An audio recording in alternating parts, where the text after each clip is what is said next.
Namaste, welcome to Ishitva Spirituality. So today's video is on Maa Tara, and we are also going to discuss Chinachar and how Rishi Vashishta learned Chinachar and how he was responsible for bringing Vamachar, predominantly the call mark in India.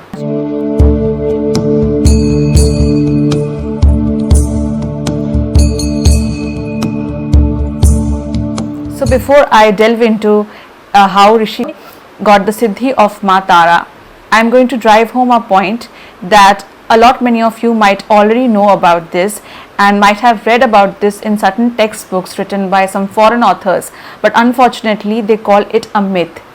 But let me just make it very clear that the entire story, the entire legend is a part of the Rudrayamal Tantra. The exact patal I am not very sure, but it's a part of the Rudrayamal Tantra. And it's like a discourse between Bhairav and Bhairavi, where actually Bhairavi is telling Bhairav about the entire incident and how he established the call mark in our country. Rishi Vashishta was the guru of Sri Ram and son of Lord Brahma. So Lord Brahma had called upon Rishi Vashishta and had instructed him to do the sadhana of Maa Tara. And at that juncture, Rishi Vashishta didn't know much about Maa Tara. So Lord Brahma said that it's the power of Maa Tara that is running the universe, the same universe which is being sustained and destroyed by Lord Vishnu and Lord Shiva respectively. And he must do the sadhana of Maa Tara to get her siddhis. Now, Rishi Vashishta was given a beej mantra. Rishi Vashishta came down to the Chinachar hills and started the sadhana of Maa Tara using the beej mantra given by Lord Brahma. And the paddhati that was followed by him was the Vedic and the Yogic paddhati, and his sadhana went on for years, but nothing came out of the sadhana. There was no pratyaksh darshan, not even any anubhuti. So he got extremely upset. So he thought that maybe there is some issue with the efficacy of the beej mantra and that Lord Brahma needs to replace it with another mantra. So he went back to his father and he asked him to give him another beej mantra. Now Lord Brahma gave him a subtle hint. He asked him to start his sadhana afresh, but this time he should follow a different paddhati and not the Vedic and Yogic paddhati. But Rishi Vashishta at that time did not get that subtle hint. So he went back to the Chinachar hills and he started his sadhana afresh. This sadhana was again done through the Vedic path, to the Yogic path, and it went on for years, and it is said that it went on for almost 1 lakh years, and that's when nothing came out of it again. So there was no pratyaksh darshan of Maa Tara, there was no anubhuti.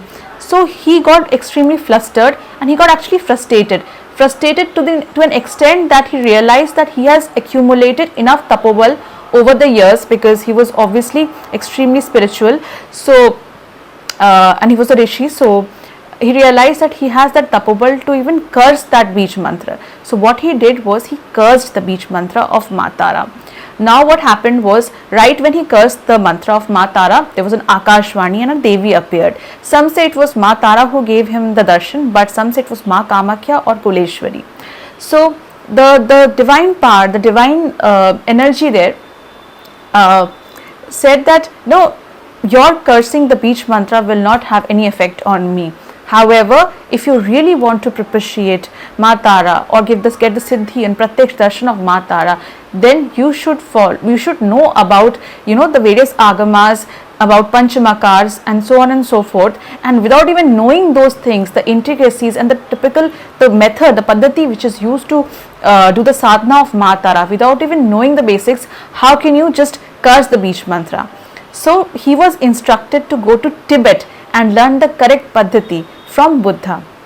Now many of you would think that this particular story, this legend belongs to the Vedic period. Then how come Lord Gautam Buddha is teaching Chinachar to Rishi Vashishta?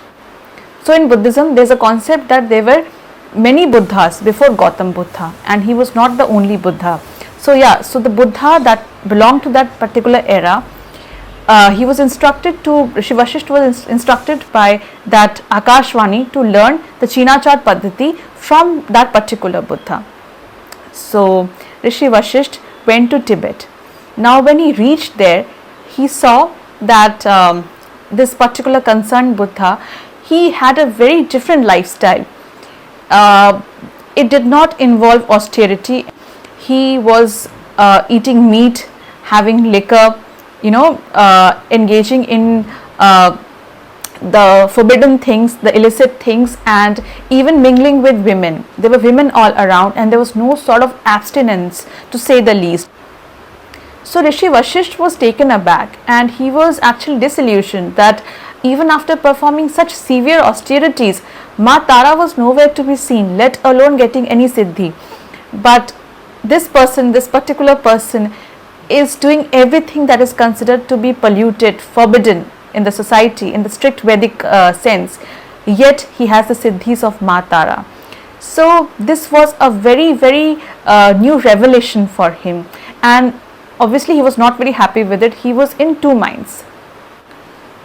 And in fact, it is believed that when he was asked to take part in that frolic, he immediately refused, that this is not his way of life and he cannot partake in such forbidden activities. Right then, when he was completely disillusioned and he was questioning everything, there was an Akashvani again who instructed Rishi Vashishta that he needs to follow this paddhati to get the siddhi of Maa Tara, and there's no other way to it. So after the Akashvani ended, he took refuge in Buddha, who taught him the Chinachar paddhati. Basically, he revealed the call marg to Rishi Vashishta and told him that it's a very secretive path.